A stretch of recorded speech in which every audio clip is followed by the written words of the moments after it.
Vamos a ver un apartado que quizás sea bastante importante dentro de los temas que vais a ir viendo. Básicamente, no porque a lo mejor sea hiper importante en base, ¿vale? A lo mejor no tiene cosas muy complicadas ni cosas demasiado difíciles de aprender. Pero sí es importante tenerlo en la cabeza por una cosa muy sencilla. Es lo que va a sentar la base con la cual luego vais a empezar a estudiar los ecosistemas, las diferentes especies, normativas, por qué aparece un parque, por qué no aparece un parque, o por qué aparece un elemento protegido, etcétera, etcétera, etcétera. ¿Vale?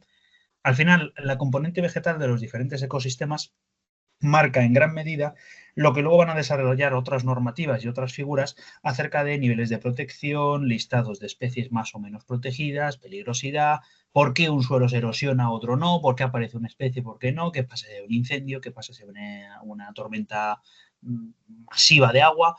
Todo eso, en una cierta medida, lo va a estar regulando prácticamente la vegetación que tengamos en cada una de las zonas.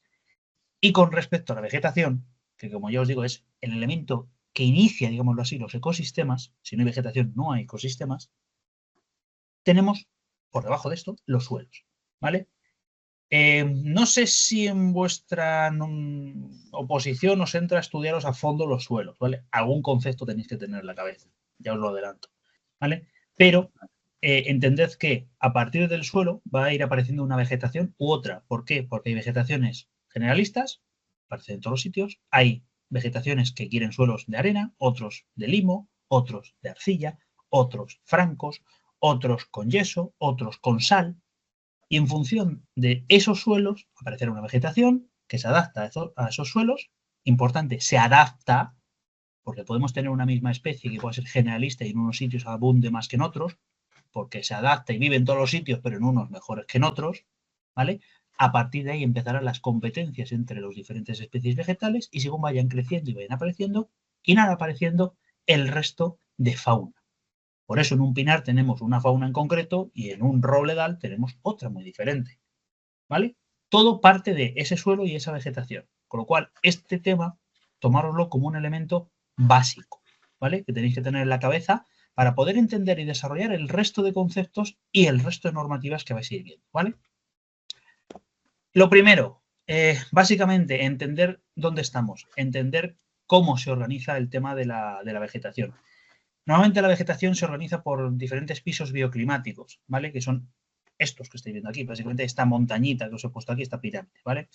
¿Qué pasa? En España tenemos dos clases, en realidad tres, porque en la península solamente hay dos, la otra es la parte canaria, esa la vamos a dejar de lado de momento, ¿vale? Tenemos dos elementos dentro de lo que es la península de pisos bioclimáticos. ¿Por qué? Porque hay unos climas más mediterráneos y unos climas más europeos, ¿vale? El entorno mediterráneo se llama región mediterránea y la zona, digámoslo así, más húmeda, más fresca, que lógicamente está al norte, ¿vale? Lo que sería toda la cordillera cantábrica, y enlazando con toda la zona de los Pirineos, eso es la parte medio europea o región eurosiberiana. En nuestro caso, en Valencia, vamos a tener la región mediterránea, ¿vale? Dentro de la región mediterránea tenemos diferentes estratos de esa pirámide. Termomediterráneo, mesomediterráneo, supra, oro, crioro, nival, ¿vale? Fijaos que según vamos subiendo en altitud, van apareciendo diferentes niveles con diferentes nombres. ¿Vale? Todos acaban en Mediterráneo, pues es la parte fácil, ¿vale? No vais a tener ninguna una cosa que se llame montano, no. Otro siempre es algo acabado en Mediterráneo. Y según van subiendo, ¿qué va apareciendo? Diferente tipo de vegetación. En el caso de Valencia, por las altitudes que tiene la comunidad, nos estamos centrando en este margen, ¿vale? Empezamos por unos pisos termomediterráneos, ¿vale? El inframediterráneo solamente se ve en algunas zonas de la región de Murcia y en algún punto muy concreto, en muchos casos ni se tiene en cuenta, ¿vale? Con lo cual empezamos en termomediterráneo, principalmente dirigido por zonas de matorral y de pinar, ¿vale? Lógicamente, matorral y pinar adaptado a calor, baja altitud, influencia marina, sal.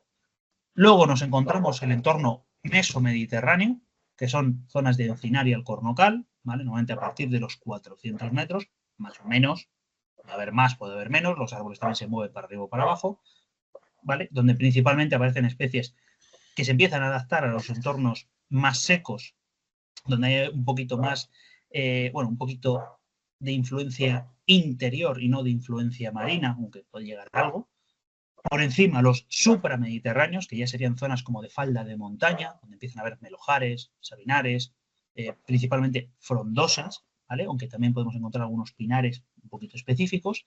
Y a partir de ahí empezamos con las zonas propias de montaña, que serían las Oro, Prioro y Nivales, ¿vale? En Comunidad Valenciana principalmente nos vamos a encontrar oro mediterráneo, aunque puede haber un puntito que enlace con el crioro, pero es bastante raro, ¿vale? De momento nos vamos a quedar en oro mediterráneo, es decir, que las cumbres van a ser de pinares, de sabinares, algún enebro específico de zona de cumbre, no los mismos que las zonas mesomediterráneas, y como mucho, y como mucho en las zonas más superiores nos podemos encontrar a lo mejor algo de piornal, que son básicamente matojos, matorral, herbáceas, pastos muy bajitos, muy adaptados a zonas de mucha alta montaña, ¿vale? Pero fijaos que estamos hablando de 2000 y pico metros, ¿vale? Con lo cual es un poquito más difícil, salvo algunos puntitos en concreto, no va a aparecer, ¿vale? Con lo cual nos centramos en esos 4 de abajo, termo, meso, supra y oro, ¿vale? Ahí es donde nos vamos a enlazar y donde nos vamos a centrar. Dentro de todo esto, ¿qué nos vamos a encontrar? Pues a nivel vegetal nos vamos a encontrar, a grandes rasgos, lógicamente, una parte arbolada y una parte de matorral. La parte arbolada, ¿qué es lo que predomina en las zonas valencianas con respecto a la zona arbolada? Bueno, pues básicamente nos vamos a encontrar unos pinares y unas zonas mucho más alejadas, ¿vale? Con determinadas características que van a estar cubiertas por determinadas frondosas. Los pinares, hay dos tipos. El pinar mediterráneo, ligado a esas zonas termomediterráneas, ¿vale? Zonas bajitas, zonas próximas al entorno litoral, ¿vale? Con mucho calor, con determinada aridez, con determinada influencia.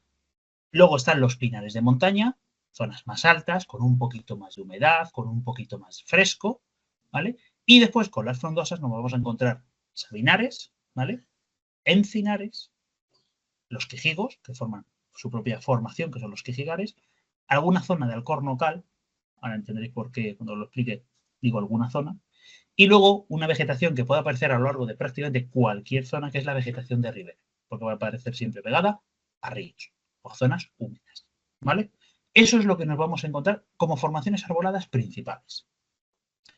Dentro de los pinares mediterráneos, ¿qué nos vamos a encontrar? Nos vamos a encontrar especies que tengan una distribución de zonas cálidas, con bajos niveles de altitud y normalmente adaptados a terrenos xéricos. Y empezamos con palabritas un poquito especiales. Xéricos significa de entorno árido, caluroso, seco, ¿vale? Y de entornos que puedan tener algo de influencia de los entornos marinos. Esa influencia en el entorno marino no significa que llegue humedad, no significa que tengan sal, significa que le afecta el aire que viene del entorno marino y por lo tanto puede provocar sequedad. A eso es a lo que nos referimos, ¿vale? ¿Qué especies nos encontramos aquí? Bueno, pues principalmente 3. El pino carrasco, científicamente llamado Pinus halepensis, el pino rodeno, científicamente llamado Pinus pinaster, y el pino piñonero, científicamente llamado Pinus pini, ¿vale? Esos son los que nos vamos a encontrar en zonas bajas, próximas a la costa y entornos xéricos, secos. Zonas de pinar de montaña. ¿Qué nos encontramos? Como bien os he dicho antes, diferentes especies que van a estar por su distribución localizadas en zonas más altas, ¿vale? Más altas, ¿qué significa? Que tienen unas características especiales en las cuales vamos a tener un nivel de humedad mayor, unas temperaturas un poquito más bajas y sobre todo una influencia un poquito más acusada del cambio verano-invierno. ¿Por qué? Porque al estar en las zonas altas de montaña, que pueden llegar a cubrir las zonas más altas de algunos picos, vamos a tener las influencias de qué? Pues de todo lo que le pueda caer, porque no hay nada que frene un frente de nubes, un frente de aire, un frente de tormenta, etc. ¿Qué tipos de especies nos vamos a encontrar en los pinares de montaña? Nos vamos a encontrar el pino laricio, que se llama Pinus nigra, y el pino silvestre, que se llama Pinus silvestris. Importante, si escribís los nombres científicos, que no os falte ni una sola letra, porque si no está mal escrito, os lo pueden tachar y os pueden decir que está mal, ¿vale? Los nombres científicos son muy especialitos, ¿vale? Y los nombres científicos siempre van como los estáis viendo ahí. Normalmente en cursiva, el nombre en mayúscula y el apellido en minúscula. Se escriben así. Es la forma en la cual se escribe. Si no lo escribís así, os lo pueden tachar y lo pueden encontrar como un error. Con lo cual, cuidado, ¿vale? Esos pinares. Pinus nigra, mucho más adaptado a, pues bueno, diferentes condiciones. Básicamente es una especie muy adaptable, va a aparecer en casi todos los sitios donde lo pongamos. Es una de las principales especies que se utiliza en repoblaciones, precisamente porque es muy adaptable. Y el pino silvestre nos lo vamos a encontrar siempre en zonas relativamente húmedas y de altitud, ¿vale? Nunca nos lo vamos a encontrar en zonas bajas. El laricio puede bajar un poquito, pues a lo mejor hasta los 700, 800, 600 metros, pero no más para abajo. ¿Puede bajar? ¿Vive? Sí. ¿Vive bien? No. Por eso les llaman pinares de montaña, ¿vale? Porque están en zonas altas. Eso en cuanto a las coníferas. Después, en las frondosas, ¿qué nos vamos a encontrar? Bueno, en las frondosas nos vamos a encontrar sabinar, encinar, quejigar, cornocales y vegetación de ribera. Básicamente, puercinias, las sabinas o los juníperos y especies específicas en determinadas formaciones que son las de ribera, ¿vale? En cuanto a los sabinares, ¿qué nos vamos a encontrar en los sabinares? Bueno, nos vamos a encontrar diferentes especies de junípero, principalmente ya os adelanto de Juniperus turífera, ¿vale? Que básicamente son especies que predominan en los sistemas ibéricos, también en las zonas valencianas, sobre todo en zonas de páramo, es decir, zonas donde el resto de especies a lo mejor no funcionarían bien, no conseguirían avanzar, ¿vale? Se considera que los sabinares, por las adaptaciones y demás que tienen, que luego las vamos a ver, tienden a cubrir el espacio que dejan los encinares o los alcornocales o los quejigares. Es decir, aquellos sitios donde no aparece una encina, que ya es difícil porque una encina está bastante bien adaptada, aparecen las sabinas, ¿vale? Entonces se considera y es un signo para denotar que ese entorno se ha ido degradando hasta llegar a aparecer los sabinares. ¿En qué nos lo vamos a encontrar? Normalmente asociados a suelos calizos, ¿vale? Tienen esa cal, ¿vale? Esa caliza. Y normalmente en condiciones de continentalidad acentuada. ¿Eso qué significa? Inviernos muy fríos, veranos muy cálidos, lluvias relativamente restringidas, distribuidas específicamente en los meses de otoño y de primavera, con lo cual en invierno tengo algo de reserva, pero me falta un poco y en verano no apenas llueve, con lo cual es el típico entorno de páramo, ¿vale? Esos son los que nos vamos a referir cuando estemos hablando de sabinares. Después, si tengo unas condiciones un poquito mejores, van a aparecer los encinares, especie típica del territorio mediterráneo por excelencia, ¿vale? Zonas xerófilas, es decir, secas, la encina nos resiste hasta unos 450, 500 milímetros de precipitación anual, como mínimo, es una precipitación bastante poca, por lo cual la encina resiste, siempre en suelos sin encharcamiento, es decir, que drenen, y suelos no compactados. Es los únicos requerimientos gordos que va a tener la encina. Aquellos sitios donde cumpla, muchos del territorio español, no lo vamos a encontrar.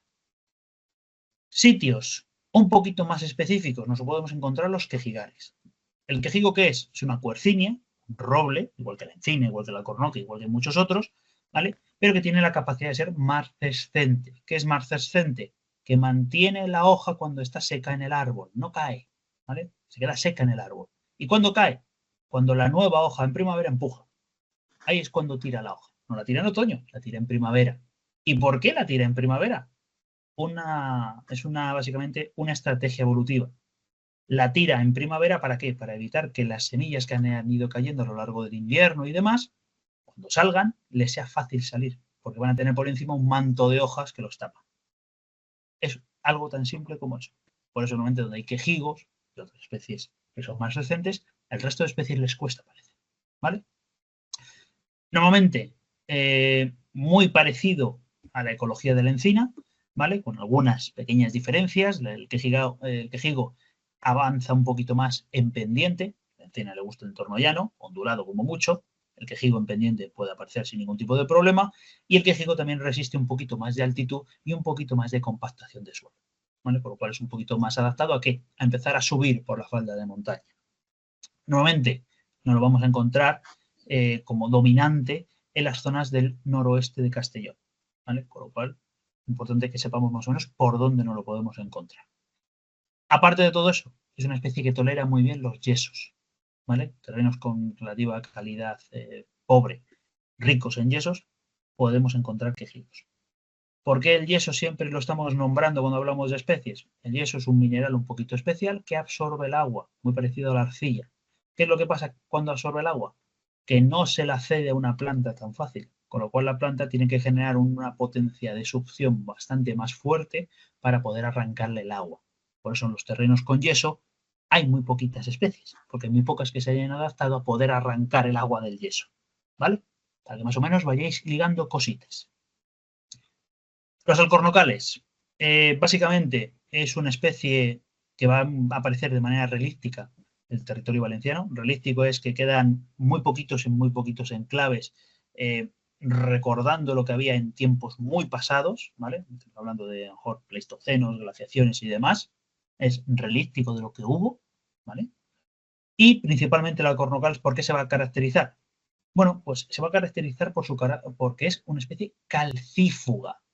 Calcífuga. ¿Eso qué significa? Que huye de los terrenos con cales, ¿vale? Con la caliza. Huye de ellos. Va a buscar zonas descarbonatadas, ¿vale? Por lo cual nos lo vamos a encontrar en pequeñas manchas que encontremos con sustratos ácidos. Sustratos ácidos normalmente es tierra marrón, ¿vale? Tierra blanca, tierra anaranjada, tierra color ocre, no suele ser ácida, suele ser básica, porque más o menos también vayáis enlazando determinadas cosas, ¿vale? Entonces, ¿qué pasa? Como es calcífugo y eso hace que huya de determinadas zonas, solamente va a aparecer en pequeñas manchas en sitios muy especiales, ¿vale? Normalmente, ¿dónde? En las sierras del Espadán, Calderona y en algunos municipios de Jutsen y de Pinet, ¿vale? Es donde principalmente nos lo vamos a encontrar. ¿Por qué? Porque ahí se dan ese tipo de suelos. Pues os digo, os he dicho antes que los alcornoques, las zonas del cornocal son